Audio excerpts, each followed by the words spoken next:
أعوذ بالله من الشيطان الرجيم. بسم الله الرحمن الرحيم.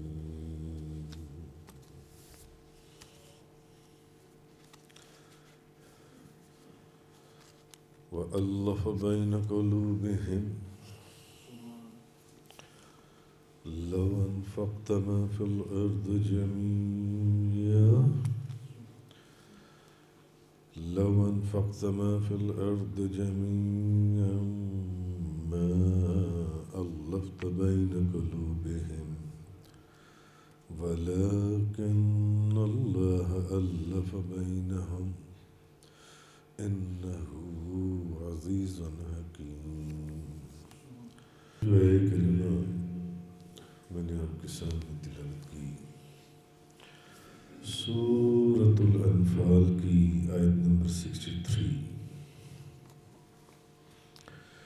وَأَلَّفَ بَيْنَ قُلُوبِهِمْ، اور اس نے مسلمانوں کے درمیان الفت پیدا کی، اور اس نے مسلمانوں کے درمیان الفت پیدا کی. لو انفقت ما فی الارض جميعا ما الفت بین قلوبہم، اگر آپ تمام روئے زمین کی چیزوں کو بھی خرچ کر دیتے، تمام روئے زمین کی چیزوں کو خرچ کر دیتے، تو از خود ان کے درمیان الفت پیدا نہ کر سکتے تھے. یعنی اللہ پاک بتا یہ رہا ہے کہ یہ کام میرا ہے، یہ کام میرا ہے. میں نے جس کے وجود کے اوپر مومن کی اسٹیمپ لگانی ہے مومن کی اسٹیمپ لگا دینی ہے، جس کے وجود پر کافر کی اسٹیمپ لگانی ہے کافر کی اسٹیمپ لگا دینی ہے، جس کے وجود پر منافق کی اسٹیمپ لگانی ہے منافق کی اسٹیمپ لگا دینی ہے، جس کے وجود پر محبت کی اسٹیمپ لگانی ہے محبت کی اسٹیمپ لگا دینی ہے، جس کے وجود پر نفرت کی اسٹیمپ لگانی ہے نفرت کی اسٹیمپ لگا دینی ہے. تو یہ محبوب وَأَلَّفَ بَيْنَ قُلُوبِهِمْ، اور اس نے مسلمانوں کے درمیان الفت پیدا کی، محبت پیدا کی. لو انفقت ما فی الارض جميعا ما الفت بین قلوبہم، اگر آپ تمام روئے زمین کی چیزوں کو بھی خرچ کر دیتے تو از خود سے ان کے درمیان الفت پیدا نہیں کر سکتے تھے. وَلَكِنَّ اللَّهَ أَلَّفَ بَيْنَهُمْ، لیکن اللہ نے ان کے درمیان الفت پیدا کی. تو ان کے درمیان محبت کس نے پیدا کی؟ اللہ نے پیدا کی. انہو عزیز حکیم، بے شک وہ بہت غلبے والا اور بڑی حکمت والا ہے. وہ بہت غلبے والا اور بڑی حکمت والا ہے. تو اصل میں یہ محبت اللہ تعالیٰ نے ان کے درمیان پیدا کی، اور یہ اللہ کا کام تھا کہ وہ اس محبت کو اس نے ان کے دلوں کے اندر مضبوط کر دیا. حالانکہ اگر آپ غور کریں تو اللہ تعالیٰ نے نبی کریم صلی اللہ علیہ وسلم کو اس قوم کی طرف بھیجا جس قوم کے اندر تعصب تھا، نفرت تھی، دشمنی تھی، عداوت تھی. اللہ نے جس قوم کی طرف نبی کریم صلی اللہ علیہ وسلم آپ کو بھیجا، اس قوم کے اندر ان علاقوں کے اندر دشمنی تھی جو سال ہر سال صدیوں سے چل رہی تھی، نفرت تھی، نفرت کی آگ 40 سال سے قبیلوں کے اندر بھڑک رہی تھی، تعصب تھا اور انتقام کی آگ جلتی تھی ان کے دلوں کے اندر کہ اگر ایک قبیلے کا کوئی شخص کسی دوسرے قبیلے کے کسی شخص کو ایک تھپڑ مار دیتا تو سال ہر سال جنگ چلتی اور جنگ ہی ہوتی رہتی، اس ایک تھپڑ کے پیچھے درجنوں اور سینکڑوں لوگ قتل کر دیے جاتے۔ ایسی نفرت، تعصب اور حسد اور دشمنی اس علاقے میں اور وہاں کے لوگوں میں، تو اللہ تعالیٰ نے آپ کو اس قوم کی طرف بھیجا جس کے اندر یہ نفرت اور دشمنی ان کی بنیادوں کے اندر موجود تھی۔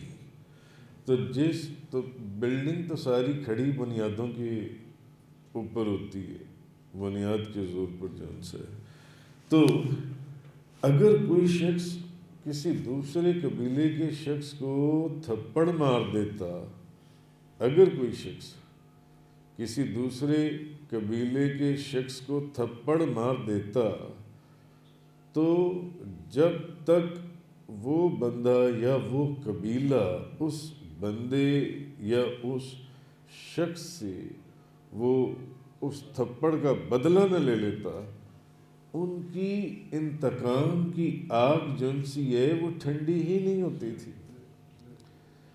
ایک تھپڑ کے بدلے میں درجنوں اور سینکڑوں لوگ قتل کر دیے جاتے تھے، درجنوں سینکڑوں لوگ قتل کر دیے جاتے تھے۔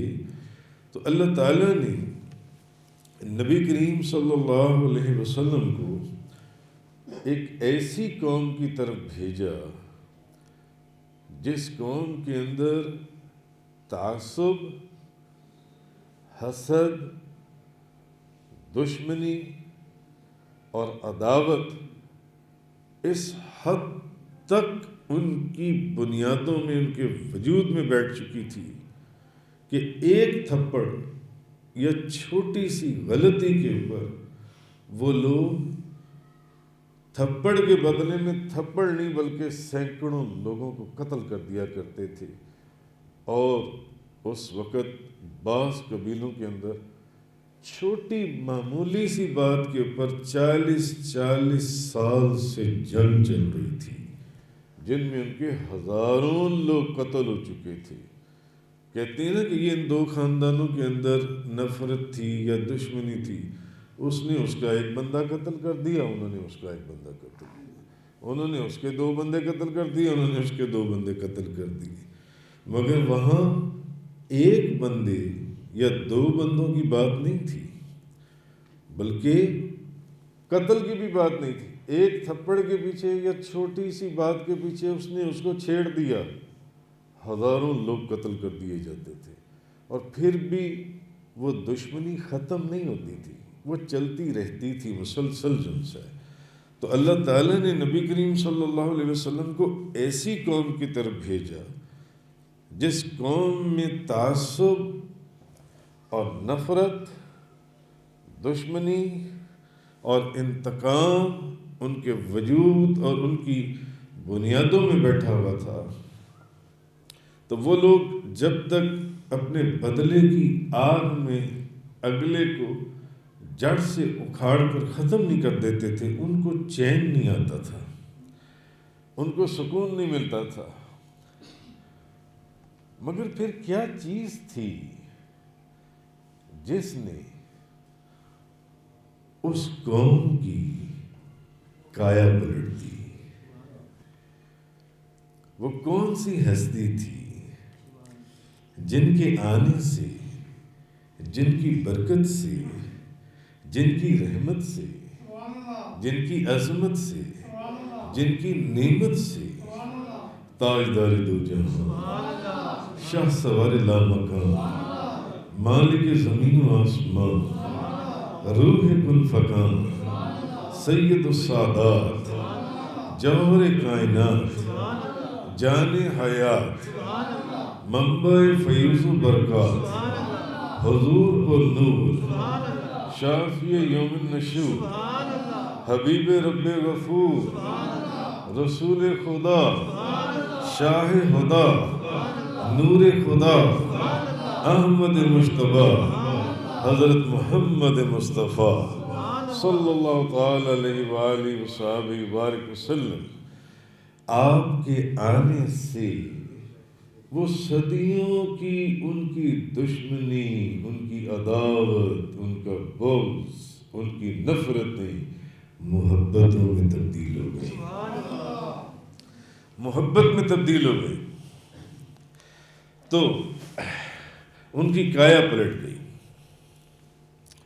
اور پھر جب کایا پلٹی، اب جب کایا پلٹ گئی ان لوگوں کی جن کی نفرت اور دشمنی کا یہ عالم تھا، تو پھر اللہ تعالیٰ نے اپنے محبوب کو سورۃ الانفال کی آیت نمبر 63 کے اندر یہ چیز فرما دی، وَأَلَّفَ بَيْنَ قُلُوبِهِمْ، محبوب اس نے آپ کے غلاموں میں الفت پیدا کر دی، اس نے، اور اس نے مسلمانوں کے درمیان الفت اور محبت پیدا کر دی۔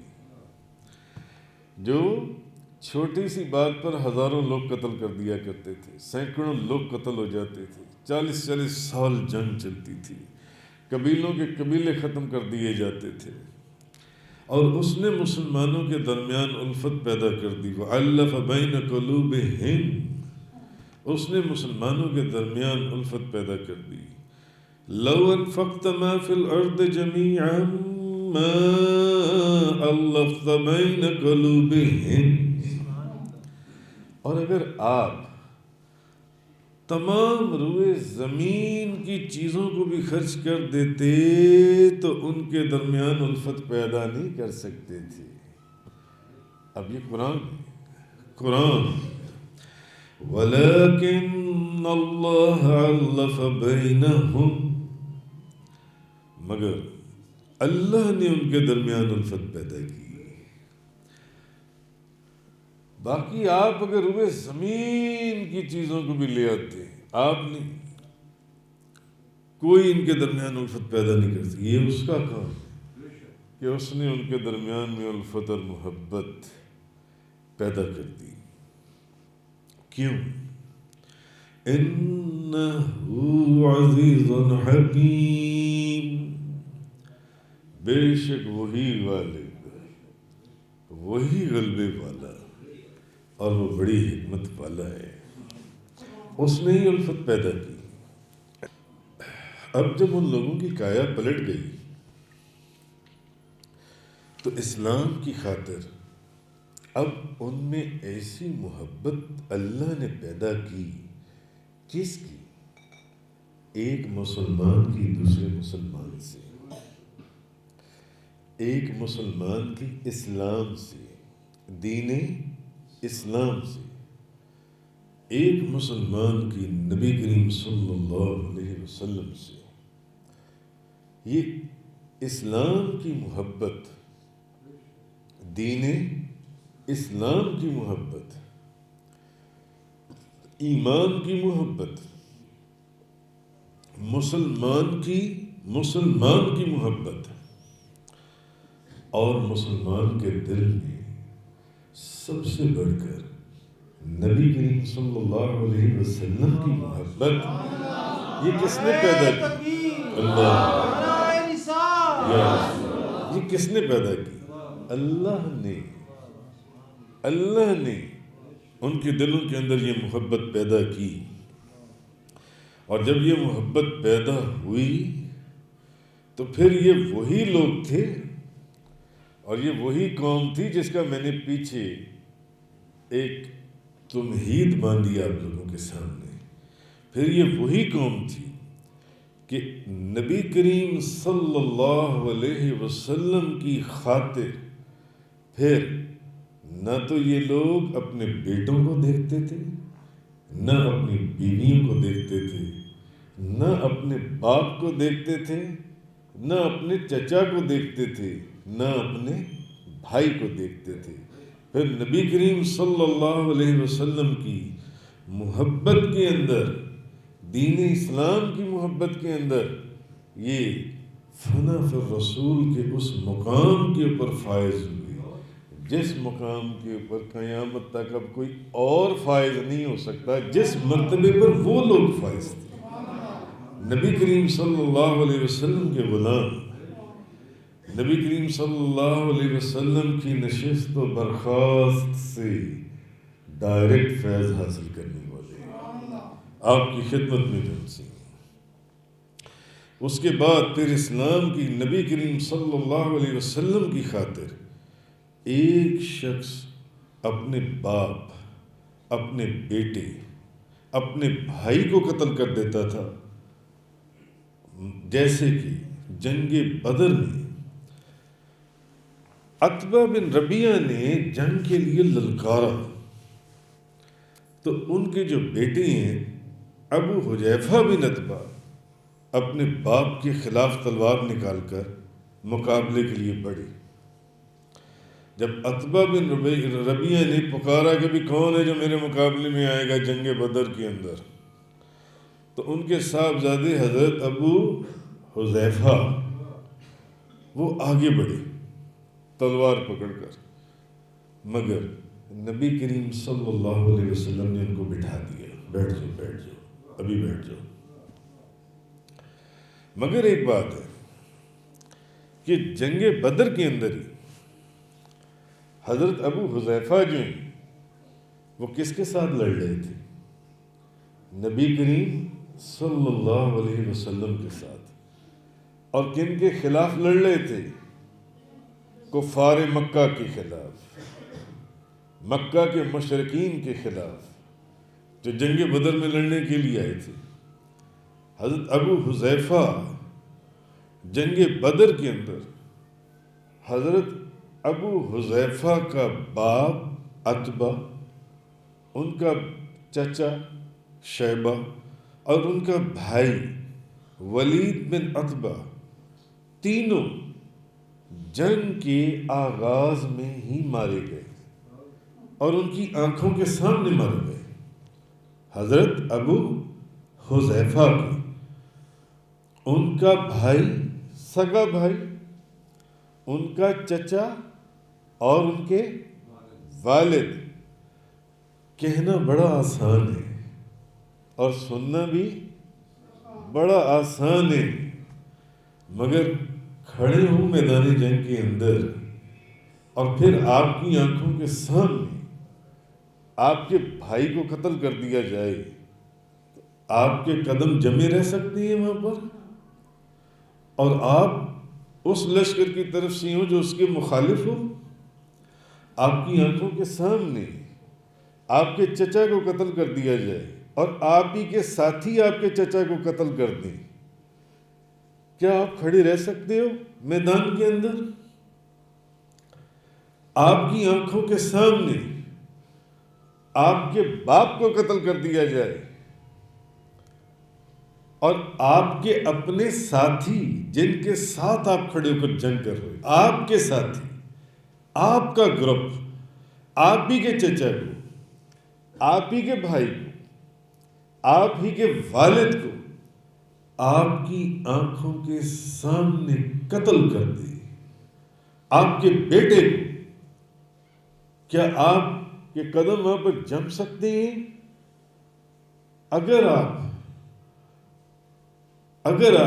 اپنے گروپ کے خلاف نہیں ہوگے تو کم از کم آپ کے قدم جو ان سے سنبھالنے مشکل ہو جائیں گے، کھڑا ہونا مشکل ہو جائے گا، جسم کانپنا شروع کرے گا۔ یہ ایک وہ ریالٹی ہے جو حقیقت ہے، ایسا ہے، مگر یہ کون سی نبی کریم صلی اللہ علیہ وسلم کی محبت ان دلوں کے اندر، ان کے وجود کے اندر، ان کے دلوں کے اندر نبی پاک صلی اللہ علیہ وسلم کی محبت تھی کہ آپ سرکار صلی اللہ علیہ وسلم کی محبت میں، آپ کے ادب میں، آپ کے عشق کے اندر کیوں حضور کے ہاتھ میں ہاتھ دیا تھا، اور مومن تھے، منافق نہیں تھے۔ کیسے تھے یہ لوگ کہ انہوں نے اپنی آنکھوں کے سامنے اپنے بیٹوں کو قتل کر دیا، اپنے چچا کو قتل کروا دیا، اپنے باپ کو قتل کروا دیا۔ بھائی جب اسی گروپ میں تھے نا، ان کے اپنے ساتھی قتل کر رہے تھے، اپنے ساتھی قتل کر رہے تھے، اپنے سگے چچا کو قتل کروا دیا، باپ کو قتل کروا دیا، بھائی کو قتل کروا دیا، بیٹے قتل کروا دیے، مگر کیا ان کے قدموں کے اندر کوئی ذرا سی بھی جنبش یا ہلکی سی بھی کوئی لرزش آئی ان کے قدموں کے اندر؟ نہیں، وہ وہاں کھڑے ہوئے تھے۔ تو حضرت ابو حذیفہ کا باپ، ان کا باپ، کہنے کی بات یہ کہ یہ بات سننی بڑی آسان ہے، واہ واہ واہ واہ واہ، سبحان اللہ سبحان اللہ، ماشاء، یہ کہنا بڑا آسان ہے، یہ کہنا بڑا آسان ہے، مگر یہ کر کے دکھانا یہ انہی لوگوں کے کام تھے۔ قدر نبی دا ایک ہی جانن دنیا دار کمینے، قدر نبی دا جانن والے سو گئے وچ مدینے، قدر پھلاں دا گد کی جانے مردے کھاون والی، قدر پھلاں دا بلبل جانے صاف دماغاں والی۔ یہ وہ لوگ تھے۔ تو حضرت ابو حذیفہ کے باپ، حضرت ابو حذیفہ کے چچا، حضرت ابو حذیفہ کے بھائی، تینوں کو ان کی آنکھوں کے سامنے جنگ بدر کے اندر قتل کر دیا گیا، مار دیے گئے۔ کیوں؟ ان کا باپ بھی نبی کریم صلی اللہ علیہ وسلم سے لڑنے کے لیے آیا تھا، اور ان کا بھائی بھی نبی کریم صلی اللہ علیہ وسلم سے لڑنے کے لیے آیا تھا، اور ان کا چچا بھی نبی کریم صلی اللہ علیہ وسلم کے خلاف تلوار اٹھا کر آیا تھا۔ اسی لیے تو جب انہوں نے اپنے باپ کو دیکھا تو اپنی تلوار پکڑ کے چلے باپ کی گردن اتارنے کے لیے، تو نبی پاک صلی اللہ علیہ وسلم نے پکڑ فرمایا حذیفہ بیٹھ جاؤ، دیکھو ابھی دیکھو آگے کیا ہوتا ہے۔ حضرت ابو حذیفہ کو نبی پاک صلی اللہ علیہ وسلم نے بٹھایا۔ یعنی اگر ان کا باپ، ان کا چچا، ان کا بھائی کسی اور کے ہاتھ سے قتل نہ ہوتے تو ان میں اتنا ضعف اور نبی کریم صلی اللہ علیہ وسلم کی سچی اور پکی محبت تھی کہ انہوں نے اپنے ہاتھوں سے ان کی گردنیں اتار دینی تھی۔ وہ تو نبی پاک صلی اللہ علیہ وسلم نے ان کو بٹھا دیا۔ تو حضرت ابو حذیفہ کا باپ عتبہ اور ان کا چچا شیبہ اور ان کا بھائی ولید بن عتبہ، تینوں جنگ بدر کے آغاز میں ہی مارے گئے، لیکن اس کے باوجود یہ منظر حضرت ابو حذیفہ نے اپنی آنکھوں سے دیکھا، مگر ان کے صبر، ان کی کانسٹینسی، ان کی سٹیبلٹی، ان کی پرزیورنس اور ان کی استقامت کے اندر ایک سنگل پرسنٹ بھی فرق نہیں آیا۔ حضرت ابو حذیفہ رضی اللہ تعالی عنہ، جند جان میں واراں تیرے تو صدقے گلزاراں تیرے تو،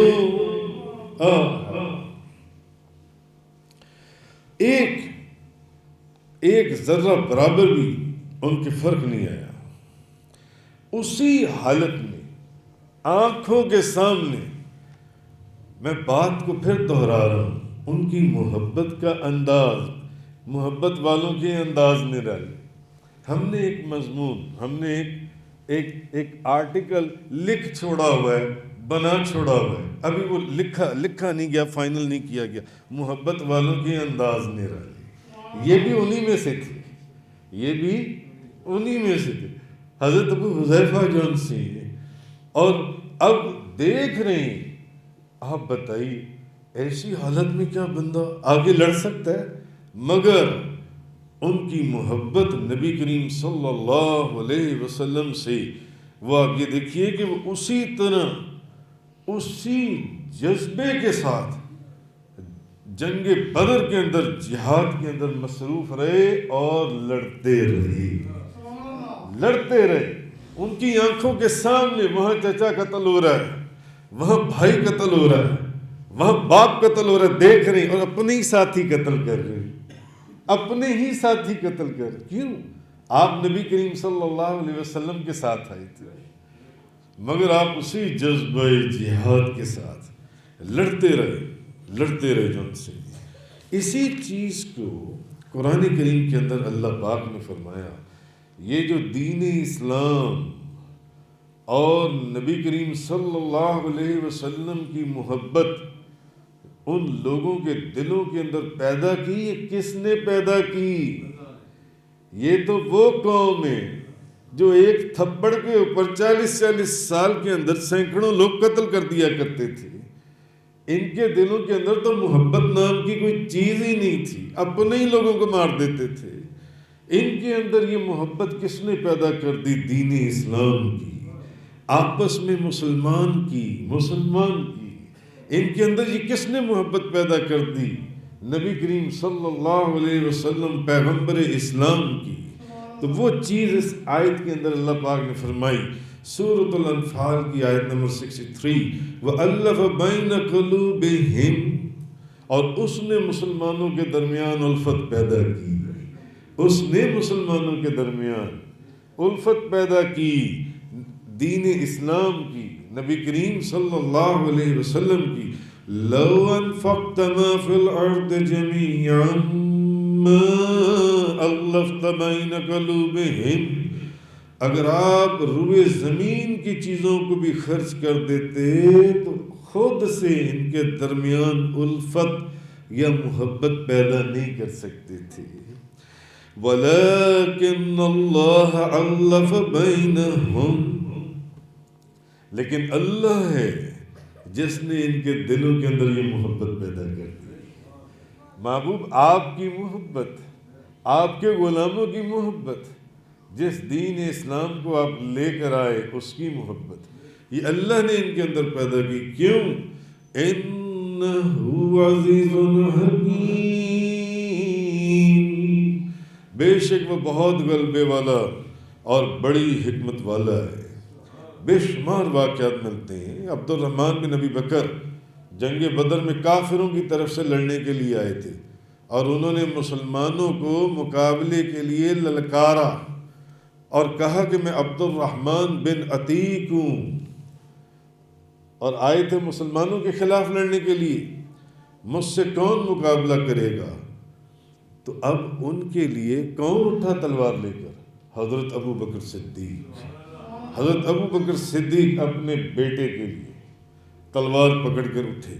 تو نبی کریم صلی اللہ علیہ وسلم نے حضرت ابو بکر سے فرمایا، اپنی تلوار کو میان میں رکھو اور اپنی جان سے ہمیں نفع پہنچاؤ. یعنی حضرت ابو حذیفہ اپنے باپ کو قتل کرنے کے لیے اٹھے اور ابو بکر صدیق اپنے بیٹے کو قتل کرنے کے لیے اٹھے. یہ علیحدہ بات ہے کہ دونوں کو نبی کریم صلی اللہ علیہ وسلم نے بٹھا دیا، فرمایا بیٹھ جاؤ میرے پاس، بیٹھ جاؤ میرے پاس. مگر وہ آپ نے دوسری روایت سنی ہے جس میں بعد میں جب آپ کے صاحبزادے ایمان لے آئے تو حضرت ابو بکر صدیق وہ کہنے لگے کہ بابا آپ اس جنگ کے اندر کئی مرتبہ میری تلوار کے نیچے آئے مگر میں نے آپ کو قتل نہیں کیا، میں چاہتا تو میں آپ کو قتل کر سکتا تھا. انہوں نے کہا بیٹا میں تیری تلوار کے نیچے آیا، تو نے مجھے قتل نہیں کیا، مگر اگر تو میری تلوار کے نیچے ایک مرتبہ بھی آ جاتا. کیوں؟ کیونکہ تیری تلوار نبی کریم صلی اللہ علیہ وسلم کے خلاف اٹھی تھی، میں نے تیری گردن کاٹ دینی تھی، میں نے تیرا لحاظ نہیں کرنا تھا. تو حضرت ابو حذیفہ باپ کے لیے تلوار لے کر اٹھے اور حضرت ابو بکر صدیق اپنے بیٹے کے لیے تلوار لے کر اٹھے اور ان کی گردنیں کاٹنے کے لیے. مگر نبی کریم صلی اللہ علیہ وسلم نے ابو حذیفہ کو بھی بٹھا دیا اور حضرت ابو بکر صدیق کو بھی بٹھا دیا. تو نبی کریم صلی اللہ علیہ وسلم حضور کی محبت، پیغمبر اسلام کی محبت، بانی اسلام کی محبت، نبی کریم صلی اللہ علیہ وسلم کی محبت جون سی ہے، یہ اللہ نے مسلمانوں کے دلوں کے اندر ڈال دی، مسلمانوں کے دلوں کے اندر ڈال دی، اور یہ سب لوگ اللہ اور اس کے رسول کی اطاعت پر متفق ہو گئے اور سب آپ کے انصار بن گئے، آپ کے ساتھ آپ کی مدد کرنے والے۔ تو کہنے کا مقصد یہ ہے کہ یہ محبت جون سی ہے اللہ تعالیٰ نے ان کے دلوں کے اندر ڈالی، جن کے دلوں میں کوئی محبت نام کی چیز ہی نہیں تھی، جن کے دلوں میں سوائے نفرت کی اور کوئی چیز ہی نہیں تھی، اور محبت کا عالم یہ تھا، محبت کا عالم۔ اس لیے اللہ پاک نے فرمایا وَمَن يُطِعِ الرَّسُولَ فَقَدْ أَطَاعَ اللَّهَ، جس نے رسول کی اطاعت کی اصل میں اس نے اللہ کی اطاعت کی، جس نے رسول کی اطاعت کی اصل میں اس نے اللہ کی اطاعت کی۔ حضرت ابو سعید رضی اللہ تعالیٰ عنہ فرماتے ہیں میں نماز پڑھ رہا تھا، نبی پاک صلی اللہ علیہ وسلم نے مجھے بلایا، میں حاضر ہوا، جب میں نے نماز ختم کی تو میں حضور کی خدمت میں حاضر ہوا۔ نماز ختم کرنے کے بعد تو نبی کریم صلی اللہ علیہ وسلم، تو میں نے عرض کیا یا رسول اللہ میں نماز پڑھ رہا تھا، تو نبی پاک صلی اللہ علیہ وسلم نے فرمایا کہ اللہ تعالیٰ نے فرمایا ہے کہ جب تمہیں اللہ اور اس کا رسول بلائیں تو فوراً حاضر ہو جایا کرو۔ تو معلوم ہوا کہ نمازی کے لیے ضروری ہے کہ نماز چھوڑ کر نبی پاک صلی اللہ علیہ وسلم کے بلانے کے پر حاضر ہو جائے، کیونکہ فقہائے کرام فرماتے ہیں کہ نمازی بحالت نماز کی حالت میں بھی جتنی دیر نبی پاک صلی اللہ علیہ وسلم کی خدمت میں حاضر رہے گا، جتنا وقت وہ آپ کی فرما برداری میں گزارے گا، آپ کی خدمت میں گزارے گا نماز کی حالت میں، تب بھی اس کی نماز نہیں ٹوٹے گی، تب بھی اس کی نماز نہیں ٹوٹے گی، اس لیے کہ نمازی نے اس ذات سے کلام کیا ہے جس ذات کے اوپر سلام بھیجنا نماز کے اندر واجب ہے، جس ذات کے اوپر سلام بھیجنا نماز کی حالت میں واجب ہے، تو نمازی نے اس ذات سے کلام کیا اور اس ذات کی خدمت میں حاضر ہوا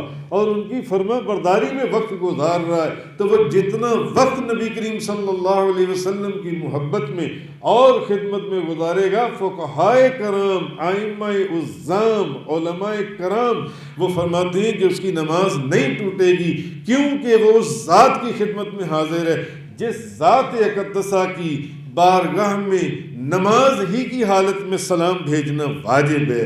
اگر نبی کے سوا کسی اور سے کلام کرتا تب اس کی نماز ٹوٹتی، مگر حضور کی خدمت میں، حضور کی فرما برداری کے لیے، حضور کی خدمت کے لیے اگر اس کا سینہ پھرا تو کس کی طرف پھرا؟ کس کی طرف پھرا؟ جو کعبہ نہیں بلکہ کعبے کے بھی کعبہ ہے، کعبے کے بھی کعبہ ہیں۔ اعلیٰ حضرت حاجیو آؤ شہنشاہ کا روضہ دیکھو، حاجیو آؤ شہنشاہ کا روضہ دیکھو، کعبہ تو دیکھ چکے اب کعبے کا کعبہ دیکھو، کعبہ تو دیکھ چکے اب کعبے کا کعبہ دیکھو، حاجیو آؤ شہنشاہ کا روضہ دیکھو۔